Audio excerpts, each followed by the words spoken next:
हर दोस्तों, हर हर महादेव। शिव प्राण परिचय, शिव शक्ति का परिचय। आज हम आपको इस कथा में सुनाएंगे कि शिव शक्ति का परिचय, शिव प्राण कैसे बना था, किसने प्रकट किया था। ओम नमः शंभाय च मदो भवाय च, नमः षडग्राय च नमस्काराय च, नमः शिवाय च विस्तराय च। कल्याण एवं सुख के मूल स्रोत भगवान सदाशिव को नमस्कार है। कल्याण का विस्तार करने वाले तथा सुख का विस्तार करने वाले भगवान शिव को नमस्कार है। मंगलमय स्वरूप मंगलमयी माता की सीमा भगवान शिव को नमस्कार है। प्राणों में शिव महापुराण का अत्यंत महिमाय स्थान है। प्राणों के वे परिगणाओं में वेद तुल्य पवित्र और सभी लक्षणों से युक्त यह चौथा महापुराण है। इस ग्रंथ के अथा आदि मध्य और अंत में सर्वशस्त्र भूत भावन भगवान सदाशिव की महिमा का प्रतिपादन किया गया है। दोस्तों, इसी प्रकार पुराणों में भरा परमात्मा की सदाशिव रूपी उपासना का वर्णन भी किया गया है। भगवान सदाशिव की लीलाएं अनंत हैं। उनकी लीला कथा तथा उनकी महिमा का वर्णन ही इस ग्रंथ का मुख्य प्रतिपाद विषय किया गया है। दोस्तों, जिसके समय अवगाहन से साधकों भक्तों का मन महादेव के पद प्राण ब्रह्म बनकर मुक्ति मार्ग का पाथवे बन जाता है। महात्मा श्री एक बार क्या हुआ, श्री सोनका जी ने महाराज ज्ञानी सूर्य जी से निवेदन किया, हे सूर्यति, सदाचार भक्ति विवेक की वृद्धि कैसे होती है तथा साधु पुरुष किस प्रकार अपने काम क्रोध लोभ आदि मानसिक विकारों का निवारण करते हैं। आप हमें ऐसा कोई शाश्वत साधन बताइए जो कल्याणकारी एवं परम मंगलमय हो, और उस साधन ऐसा हो योग जिसके अनुष्ठान से शीघ्र ही अनंत करने की विशेष शुद्धि हो जाए। हे भगवान श्री सुजती जी ने कहा, हे मित्रों, मैं आपको ऐसा एक अवश्य सुनाऊंगा। जया तथा निर्मल चित्त वाले पुरुषों को सदा के लिए शिव पद की प्राप्ति हो जाएगी, मिल जाएगी। जया सुजती जी ने कहा, मुनि श्रेष्ठ सौनक संपूर्ण शास्त्रों के सिद्धांत में संबंधित भक्ति आदि को बढ़ाने वाला तथा भगवान शिव को संतुष्ट करने वाला है। उत्तम शिव पुराण काल रूपी सर्प से प्राप्त महात्रास का भी निवास करने वाला है। हे मुनि, पूर्व काल में शिवजी ने इसे कहा था।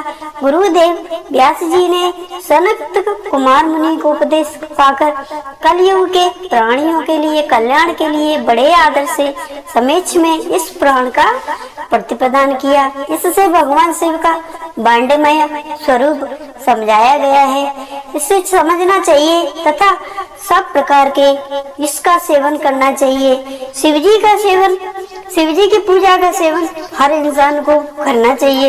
इसके पठन पाठन और श्रवण से शिव भक्ति पाकर मनुष्य शीघ्र ही शिव पद को प्राप्त कर लेता है। इस पुराण के सुनने से मनुष्य सब पापों से मुक्त हो जाता है तथा बड़े बड़े उत्कृष्ट भागों में भोग करने से अंत में शिवलोकों को प्राप्त कर लेते हैं। शिव पुराण का श्रवण और भगवान शंकर के नाम का कीर्तन देवों ही मनुष्यों और कल्प वृक्ष के समान सम्यक फल देने वाला है, इसमें संदेह नहीं है।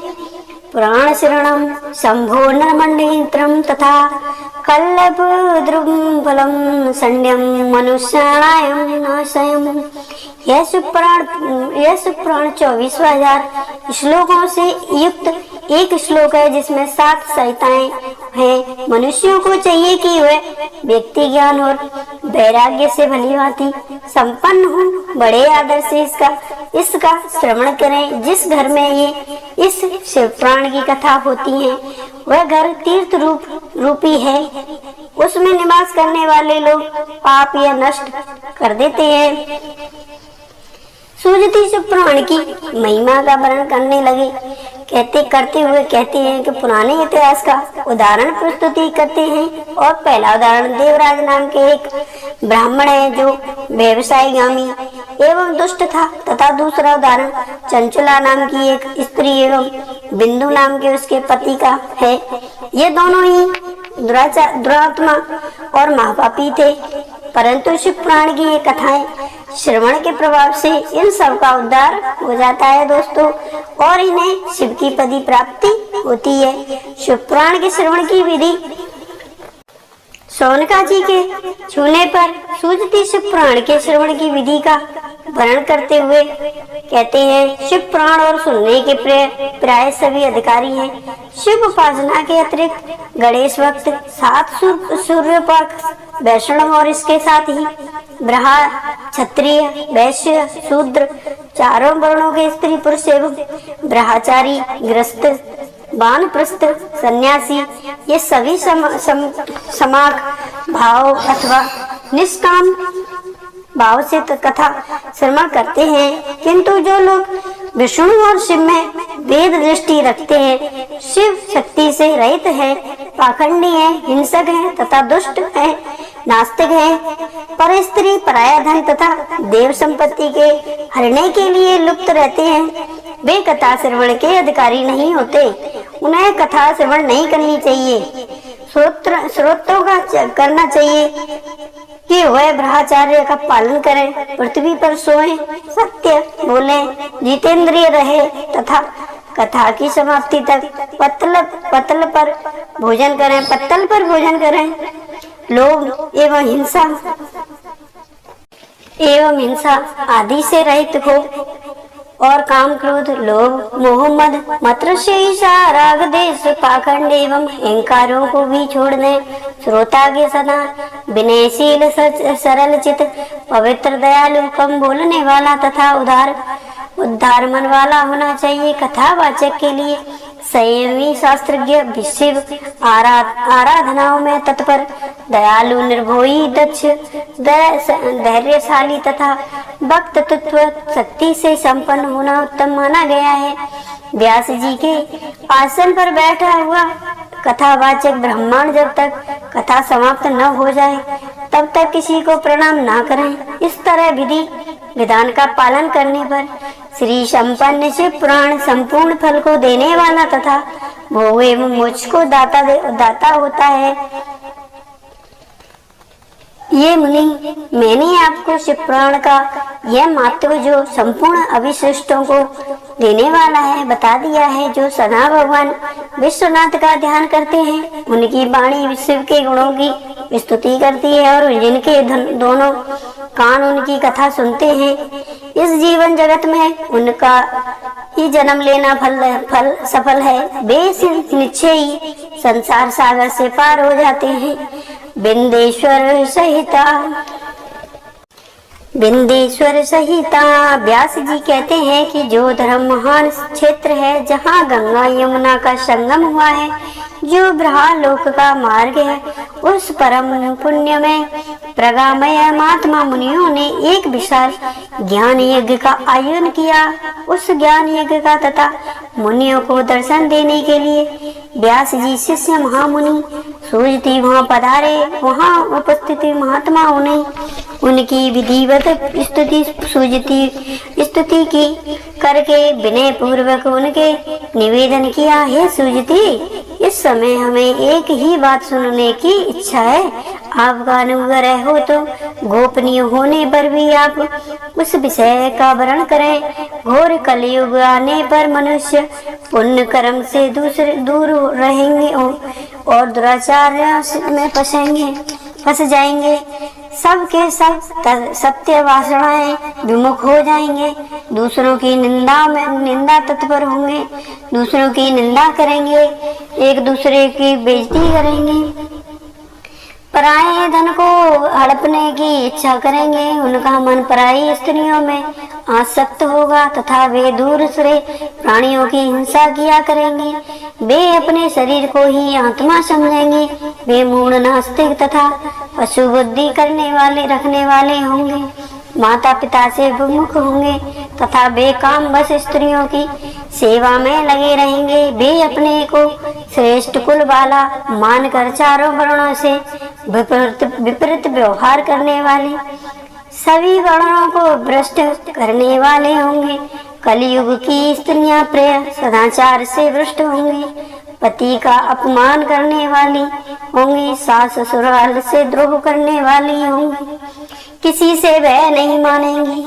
ये सूझती इस तरह जिनकी बुद्धि नष्ट हो जाएगी और जिन्होंने अपने धर्म का त्याग कर दिया है, ऐसे लोगों को इलहोक और परलोक में उत्तम गति कैसे प्राप्त होगी, इसी चिंता में हमारा मन सदा व्याकुल रहता है। सूझती बोले, हे साधु महात्माओं, आप सबने इन तीनों लोकों का हित करने वाली अच्छी बात पूछी है।